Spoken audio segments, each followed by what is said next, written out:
conflict, hunger and poverty. Embracing growth, development, science and technology. A voice of progress, a voice of unity. Watch Voice of the Global South with me, Akshay Dongre, only on DD India.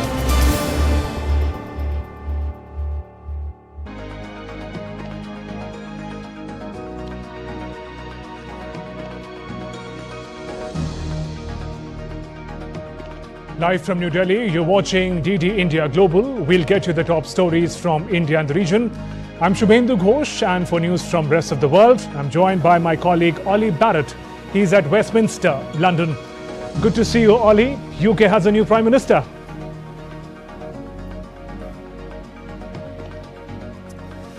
Hello Shubhendu, the UK does indeed have a new Prime Minister at 12:30 p.m. here in London, 1:30 p.m. across Central Europe. Coming up in the next half hour, we'll hear more about that UK Prime Minister, and he's due to give his first speech in the job in moments. First, the headlines. Keir Starmer becomes the new UK Prime Minister after Labour Party sweeps the historic polls, says change begins now. Indian Prime Minister Narendra Modi congratulates the new leader. Prime Minister Narendra Modi to visit Russia from July 8th to 9th, focus on defence, energy and green tech. Prime Minister to also visit Austria. In Iran, voting underway in the runoff presidential elections. Ayatollah Ali Khamenei exercises his vote in Tehran.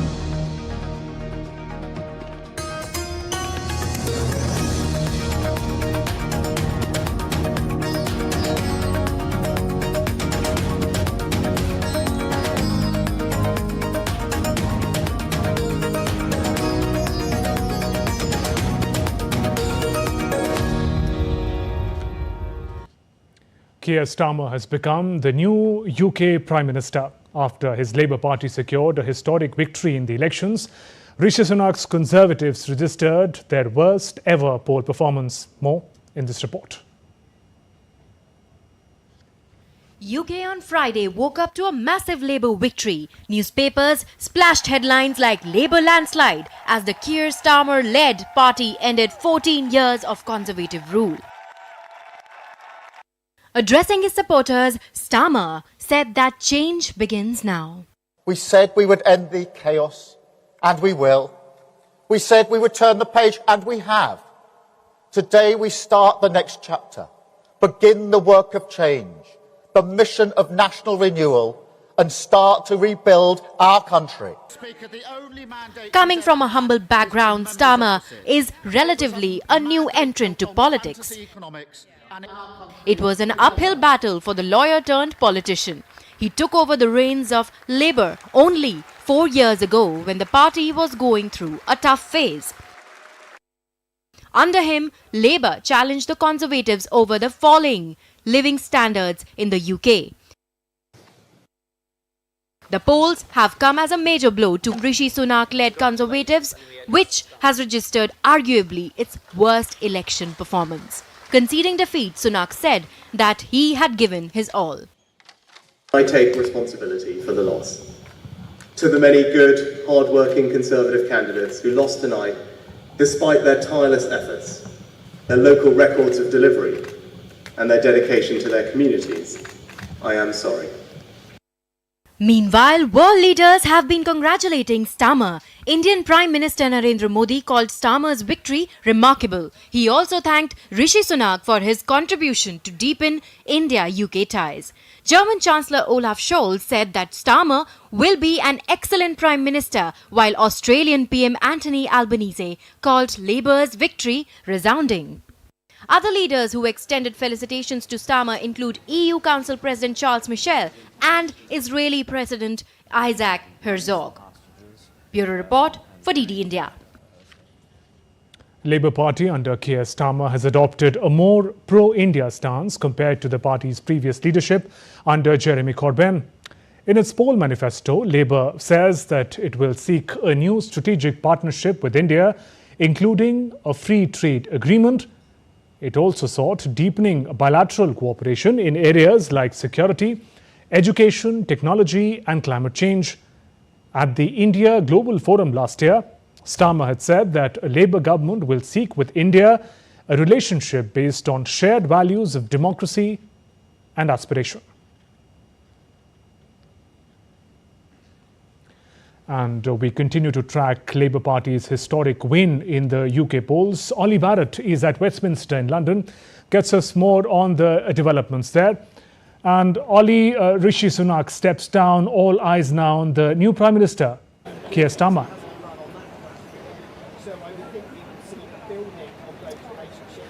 That's right, Shubhendu, and we expect to hear from Keir Starmer in moments at Downing Street for the first time as the UK's new Prime Minister. From Rishi Sunak's perspective, accompanied by his wife Akshata Murthy, he submitted his resignation to King Charles at Buckingham Palace. Rishi Sunak also says that he'll be stepping down as the leader of the Conservative Party.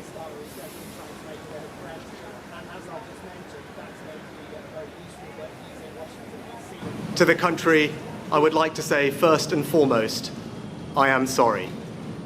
I have given this job my all, but you have sent a clear signal that the government of the United Kingdom must change, and yours is the only judgment that matters. I have heard your anger, your disappointment, and I take responsibility for this loss.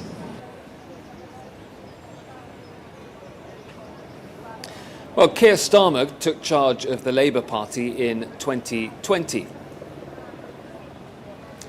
That came after the Labour Party had suffered its worst electoral defeat in 84 years under the left-wing veteran leader of the time, Jeremy Corbyn.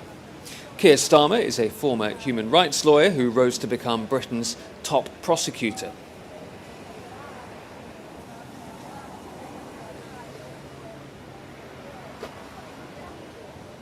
Another story from this election in the UK, Nigel Farage, the leader of the right-wing Reform UK party, winning a seat in the British Parliament behind me. That was the first time he'd been elected as an MP. He won the seat in the seaside English town of Clacton-on-Sea. It's not just disappointment with the Conservative Party. There is a massive gap on the centre-right of British politics, and my job is to fill it. And that's exactly what I'm going to do. My plan is to build a mass national movement over the course of the next few years, and hopefully be big enough to challenge the general election properly in 2029. What is interesting is there's no enthusiasm for Labour, there's no enthusiasm for Starmer whatsoever. In fact, about half of the vote is simply an anti-Conservative vote. We will now be targeting Labour votes. We're coming for Labour, be in no doubt about that.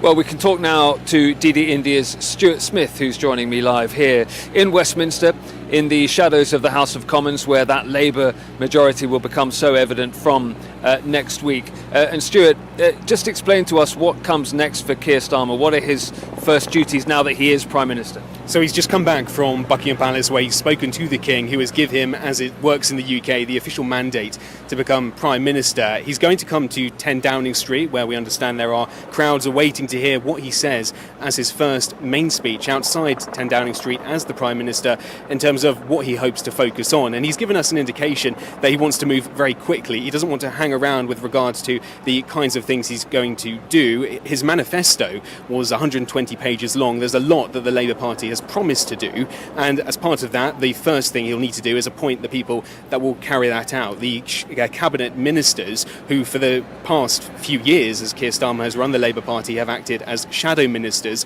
Many of them will remain in the job. It's not guaranteed that all of them will, but his first task throughout Friday will be nominating and naming who these people are, what roles they're going to take on, and we understand he's going to try to complete that by the end of the day.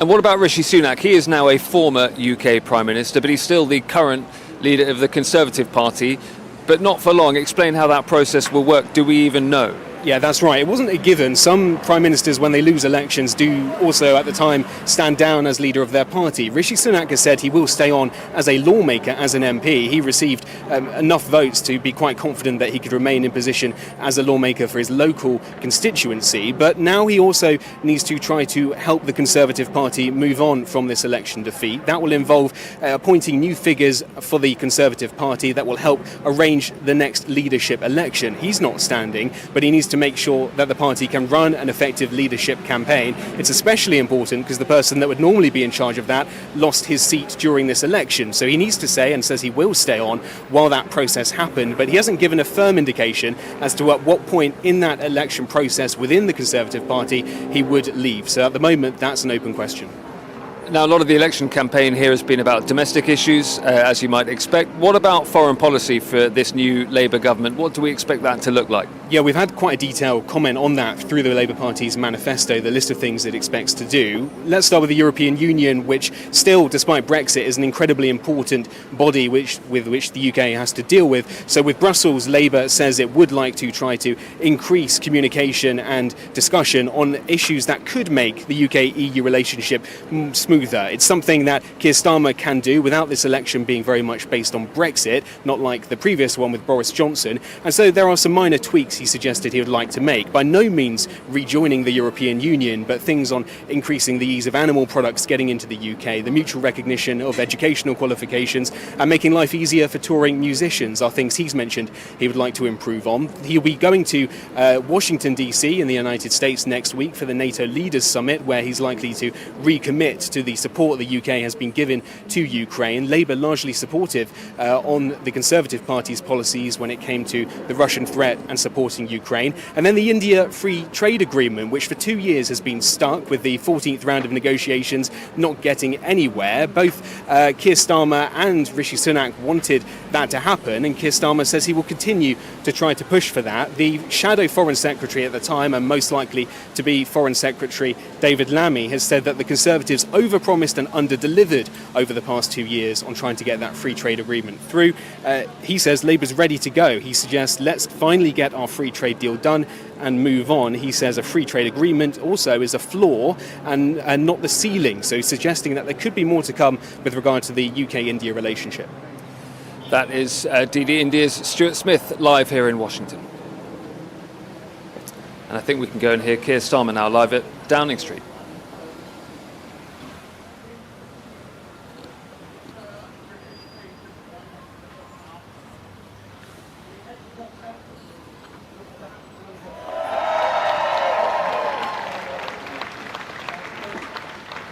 I want to thank the outgoing Prime Minister, Rishi Sunak.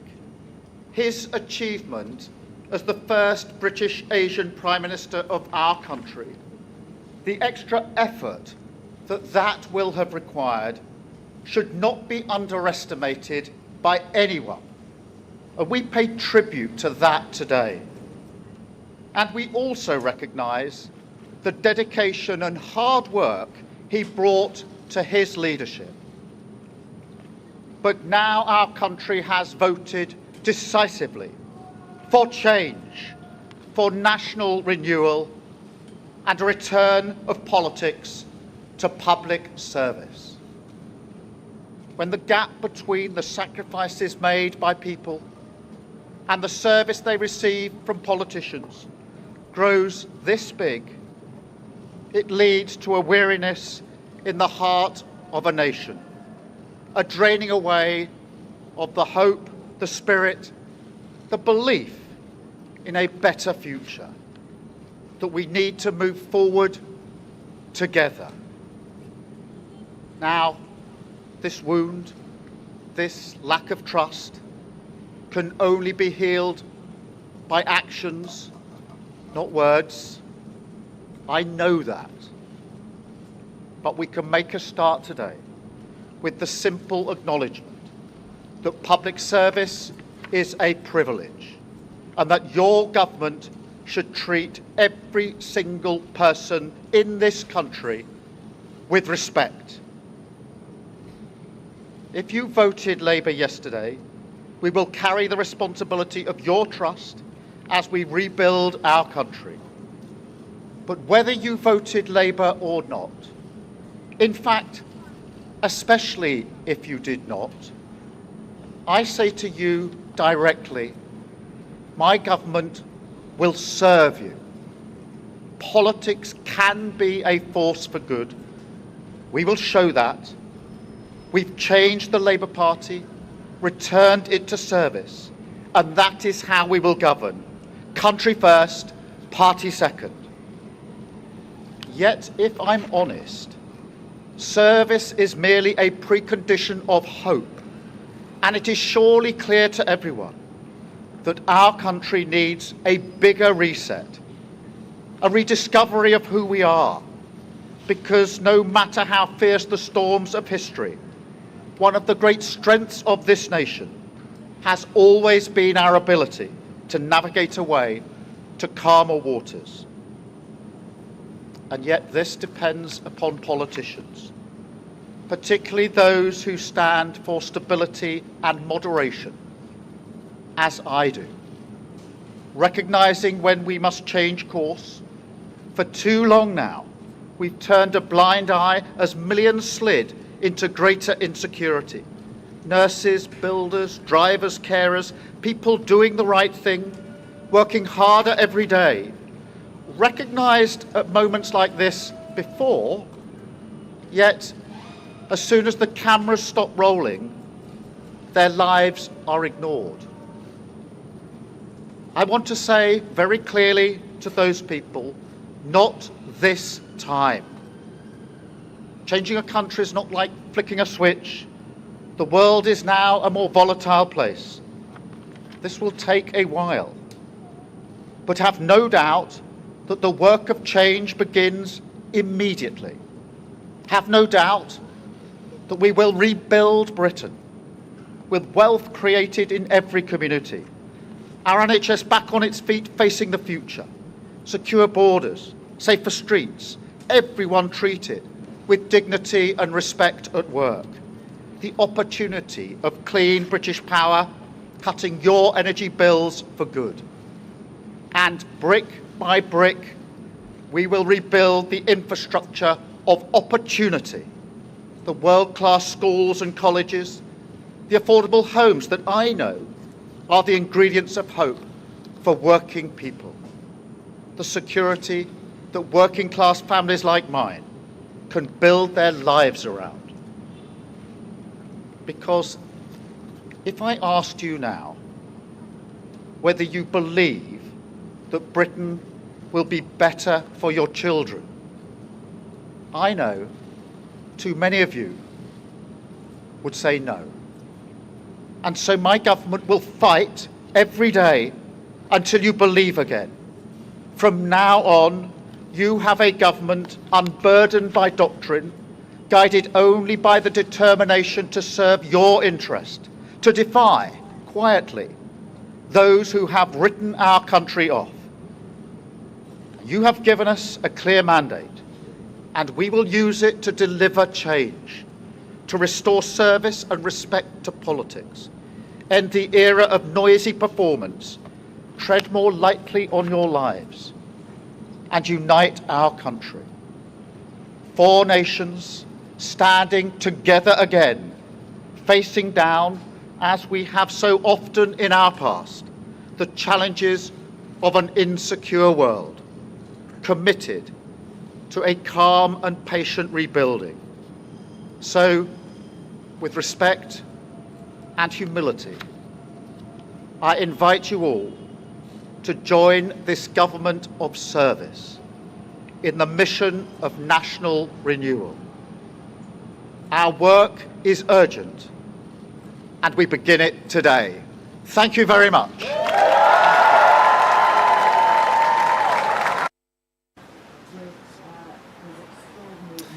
Keir Starmer there, the new UK Prime Minister, with his first words in the job on the steps outside Downing Street. Action, not words, is what Keir Starmer is promising as he takes on the role. And with that, Shubendu, back to you.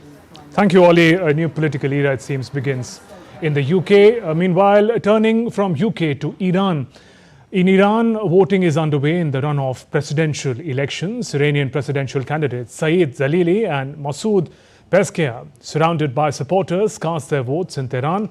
The runoff follows the June 28th ballot with historic low turnout, when over 60% of Iranian voters abstained from the snap elections for a successor to Ibrahim Raisi following his death in a helicopter crash. Polling will conclude by 14:30 GMT, and preliminary election results are expected to be released by Saturday. India's Prime Minister Narendra Modi is set to visit Moscow on 8th and 9th July at the invitation of President of the Russian Federation for the 22nd India-Russia Annual Summit. The Ministry of External Affairs today at a media briefing stressed that India-Russia bilateral trade has seen a sharp increase in 2023-24. Adding further, he said that trade imbalance will be a matter of priority in the discussions during the visit. India-Russia bilateral trade has seen a sharp increase in 2023-24. It has since touched close to $65 billion, primarily due to strong energy cooperation between India and Russia. With Indian exports of $4 billion and Indian imports being close to $60 billion, trade remains imbalanced, which is a matter of priority in our discussions with the Russian side. India's Foreign Secretary also reiterated about India's stand on the ongoing Russia-Ukraine conflict. He said India shares global concern over Ukraine and facilitate peaceful resolution via diplomatic dialogue. We share the global concern over the situation in Ukraine and naturally support any collective desire to facilitate a peaceful resolution of the conflict. We have always maintained a very clear and consistent position and approach that enduring peace can be achieved only through dialogue and diplomacy, and we continue to believe that such a peace requires bringing together all stakeholders and a sincere and a practical engagement between the two parties of the conflict. Moving on, 2 days after urging ceasefire during his Kiev visit, Hungarian Prime Minister Viktor Orbán is in Moscow, where a short while back he met Russian President Vladimir Putin. At the meeting, Putin said he was ready to discuss the nuances of peace proposals to end the conflict in Ukraine. He expressed readiness to hear the Hungarian leader's position on Ukraine and to get a readout from Orbán of the views of other European partners. And DD India correspondent Dasha Cherneshova joins us live from Moscow. Dasha, amidst the conflicting statements really by leaders in the recent past, how close or distant does a real ceasefire in the conflict appears to be?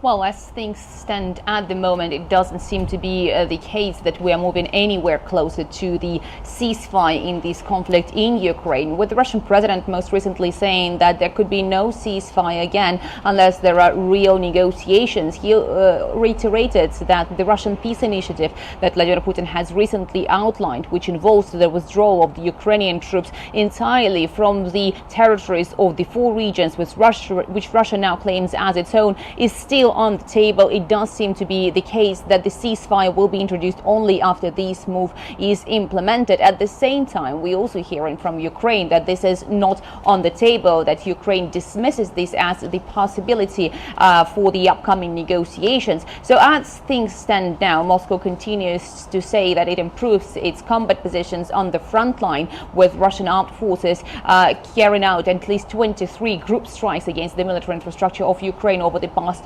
week. And the Russian president once again reiterating that ceasefire is only possible when there are real negotiations in which Russia's concerns will be taken into account. Dasha, thank you for those updates. Let's now take a look at other stories making news around the world. An NGO in Spain's port town of Piriana provides assistance to charity boats for maintenance work, food and equipment supplies, and crew changes between missions. The NGO believes that along with humanitarian assistance, the travelers get emotional support after the harrowing journey to reach European shores. After leaving a devastating trail on its way through the Caribbean islands, Hurricane Beryl is moving towards Mexico. The government has issued red alert for its tourist spots, asking citizens to stay indoors or at storm shelters during the storm. This is the first storm of the season with record peaks. Explosive eruptions at Italy's Mount Etna and Stromboli volcanoes spewed hot ash and lava, raising alert levels. A red alert, the highest in the category, has been issued due to the increased volcanic activity at Stromboli. Also, multiple firefighting teams are on standby in case of emergency. Simultaneously, Mount Etna also became active after 4 years spewing lava and explosive eruptions. Etna's intense activities have prompted authorities to close the Catania airport of Sicily. The Archaeological Survey of India is working in southern Laos to restore a religious complex of Khmer architecture, Wat Pao. This is to showcase a shared culture between the two countries that spreads throughout the Southeast Asian region thousands of years ago. The Wat Pao Hindu temple is believed to be some 1,000 years old and is listed as UNESCO World Heritage Site. Archaeological Survey of India prepared the first conservation report and project plan for Wat Pao complex in 2005. It is working since May of 2007 to restore this temple complex. Nevada Sphere celebrated its first anniversary coinciding with Independence Day celebrations, displaying some amazing visuals on the Exosphere, the world's largest LED screen. The show also featured more than 500 drones displaying various designs. The special design and display visuals amazed viewers as they enjoyed the double celebrations.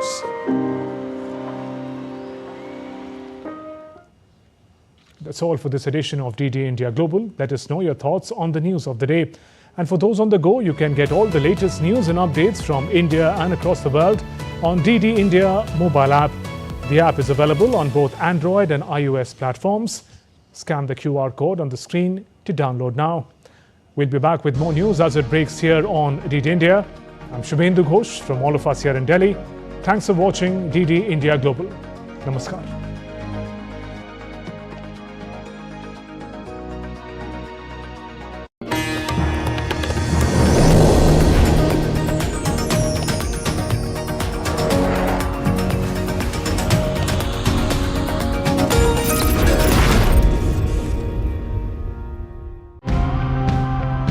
Our forests really do support our existence in crucial ways. Let's find some insights.